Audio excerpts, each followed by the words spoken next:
நம்ம சேனலை பற்றி இன்னும் தெரியாமல் இருக்கிறவங்க கங்கை ஹெர்பல் கிச்சனை சர்ச் பண்ணிட்டு like, share, comment and subscribe பண்ணிக்கோங்க. மறக்காம பெல் ஐகானை ப்ரெஸ் பண்ணிக்கோங்க so that you get notified. Hi viewers, வணக்கம். Welcome to Gangai Herbal Kitchen. இன்றைக்கி கங்கை ஹெர்பல் கிச்சனில் சூப்பரான மாப்பிள்ளை சம்பா வெஜிடபிள்ஸ்லாம் சேர்த்து மசாலாலாம் சேர்த்து கஞ்சி காலையில் இதை மாதிரி ட்ரை பண்ணி பாருங்கள் ஒரு முறை. என்னென்னா கொஞ்சமாக நெய் இல்லை நல்லெண்ணெய் விட்டுக்கோங்க.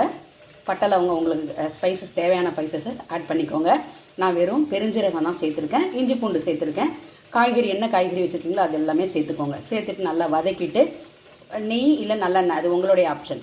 நான் நெய் சேர்த்துருக்கேன். வதக்கிட்டு கொஞ்சம் கருவேப்பிலை போட்டுக்கோங்க, குட்டி குட்டியாக அரிஞ்சு போட்டுக்கோங்க. போட்டு வதக்கிட்டு என்ன காய் வச்சுருக்கீங்களோ எல்லா காயும் சேர்த்து போட்டு நல்லா வதக்கிட்டு என்ன பண்ணுங்க, உப்பு சேர்த்துக்கோங்க, மஞ்சள் பொடி சேர்த்துக்கோங்க, கொஞ்சமாக சாம்பார் பொடி சேர்த்துக்கோங்க. ரொம்ப வேண்டாம், கொஞ்சமாக சாம்பார் பொடி சேர்த்துக்கோங்க. நான் குடமிளகா சேர்த்துருக்கேன் இதில், ஓகேங்களா. கொஞ்சமாக சேர்த்துட்டு ஒரு பரட்டிட்டு நீங்கள் மாப்பிள்ளை சம்பார் நொய்யாக இருந்தாலும் சரி, கருப்பு கவுனி நொய்யாக இருந்தாலும் சரி, எதாக இருந்தாலும் நம்ம எப்படி அதை அலம்பிட்டு ப்ரிப்பேர் பண்ணுறது அப்படின்ற வீடியோவும் நம்ம சேனலில் கொடுத்துருக்கேன்.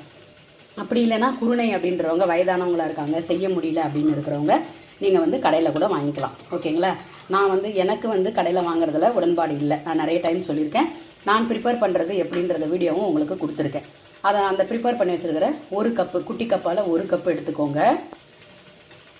இந்த கப்பு தான் எடுத்தேன். இந்த கப்பால் ஒரு கப்பு எடுத்தேன். ஒரு கப்பு எடுத்ததுக்கு 4 கப்பு தண்ணி ஊற்றி உப்பு சேர்த்துக்கோங்க.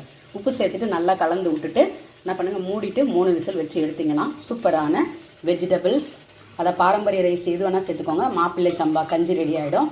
காலையில் சூப்பராக இதை ஒரு பவுலில் வச்சு ஒரு ஸ்பூன் போட்டு சாப்பிடலாம். அவ்வளோ ஒரு ஹெல்த்தியான ஒரு உணவுங்க.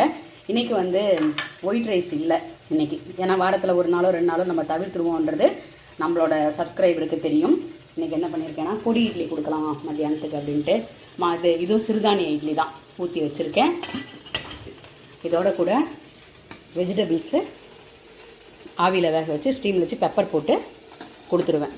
ஏன்னா வெஜிடபிள்ஸ் சாப்பிட்ணுங்க, அதனால் ஓகேங்களா. இதோட கூட நீர்மோர் இல்லை மாதுளம்பழம் ஜூஸு உங்களுக்கு இது மாதிரி வேணாலும் ட்ரை பண்ணி பாருங்கள். ஹெல்த்தியான ஒரு சாப்பாடு. அதாவது வெயிட் லாஸ் பண்ணுறோன்னா ஹெல்த்தியாக வெயிட் லாஸ் பண்ணணும். அதாவது நோயை குறைக்கணும்னா நல்லா ஹெல்த்தியாக சாப்பிடணும். சாப்பிடாமல் இருந்து நம்ம உடம்புக்கு எடுத்துக்கக்கூடாது. கொஞ்சமாக சாப்பிட்டாலும் அது நல்ல ஹெல்த்தியான உணவாக சாப்பிடுங்க. இந்த மாதிரி கஞ்சை ட்ரை பண்ணி பாருங்கள். இது எல்லா அரிசிலையுமே செய்யலாம், சிறுதானியத்துலேயும் செய்யலாம், ஓகேங்களா. நம்ம பாரம்பரியமான அரிசி நிறைய கொடுத்துருப்போம், நம்ம வீடியோவில் போய் பாருங்கள். அதை செக் பண்ணி பாருங்கள். செக் பண்ணி பார்த்துட்டு எதில் வேணாலும் அந்த மாதிரி அலம்பிட்டு துணியில் காய வச்சு உடச்சி எடுத்து வச்சுக்கிட்டு நீங்கள் இது மாதிரி கஞ்சி பண்ணி சாப்பிட்லாம். இது காலையில் மட்டும்தான் சாப்பிட்லாமான்னா இல்லை, நீங்கள் மத்தியானத்துக்கு கூட வீட்டில் இருக்கிறவங்க வயதானவங்களா இருந்து சாப்பிட பிடிக்கலன்னா எப்போ வேணாலும் எடுத்துக்கலாம். ஹெல்தி ஆப்ஷன் தானே, எப்போ வேணாலும் நீங்கள் எடுத்துக்கலாம். நைட்டும் இதை சாப்பிட்லாங்க, சூப்பராக இருக்கும். ட்ரை பண்ணி பாருங்கள். இது மாதிரி நிறைய போட்டிருக்கேன். பார்லிலேயே பண்ணலாம், பார்லி கஞ்சி பண்ணலாம். இதெல்லாம் லோ கிளைசிமிக் இண்டெக்ஸ், ஓகேங்களா.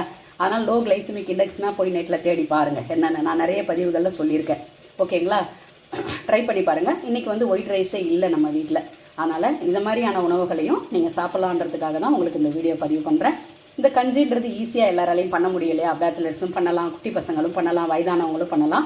அதுக்காக தான் இந்த பதிவு கொடுத்துருக்கேன். வேணுன்றவங்க செஞ்சு பார்த்து சாப்பிட்டு பார்த்துட்டு உங்களோட பதிவை பண்ணுங்கள். ஆரோக்கியம் தான் மிகச்சிறந்த செல்வம், ஓகேங்களா. பிடிச்சிருந்ததுன்னா மறக்காமல் லைக் பண்ணுங்கள், ஷேர் பண்ணுங்கள், கமெண்ட் பண்ணுங்கள், சப்ஸ்கிரைப் பண்ணிக்கோங்க. இது வரைக்கும் சப்போர்ட் கொடுத்த எல்லாருக்குமே மிகப்பெரிய நன்றிகள்.